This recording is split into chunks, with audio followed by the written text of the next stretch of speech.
And for today, personal tip, ang aking personal payo for today at ang aking personal opinion, no, mag-loan ka ng bahay at lupa sa pag-ibig sa bangko habang bata ka pa. Okay, yun yung personal opinion at personal payo ko ngayong araw na to dahil kung papansinin mo habang tumatagal, magmamahal at magmamahal talaga ang presyo ng bahay at lupa. No? Dahil again, hindi ka magkakamali kapag nag-invest ka sa lot or sa property. No? Dahil habang tumatagal, mag-appreciate ang value nila. Kaya hanggat maaga pa, hanggat bata ka pa, nasa age ka ng 24 siguro, no? Or hanggang 30 or hanggang 40, 50, basta kaya mo pa, kumuha ka na agad ng bahay at lupa dahil hindi ka magkakamali kapag nag-invest ka sa house and lot. Dahil habang tumatagal din naman, mapapasayo rin naman yan. Kumbaga, yung inuupa mo, pwedeng pambayad mo na lang din sa monthly amortization. So technically, mas napupunta pa sa'yo yung property unlike sa inuupa mo lang, no? Kaya kung may chance ka na mag-loan ng house and lot, no, dun sa mga location na sa tingin mo okay naman at makakapag-adjust ka naman, then kumuha ka na. Pwede kang kumuha sa pag-ibig or sa bangko.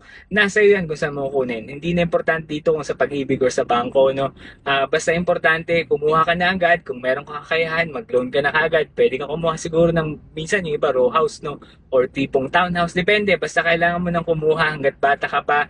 Dahil kailangan mo rin yan para sa future mo, ng magiging pamilya mo, and then para na rin sa sarili mo, okay? So yan lang yung personal payo ko ngayong araw. Kung nagustuhan mo, baka pwedeng pakilike and share. And then supportahan mo ako sa pamagitan pag-like ng Facebook ko, pag-follow, ganoon na rin sa TikTok at YouTube.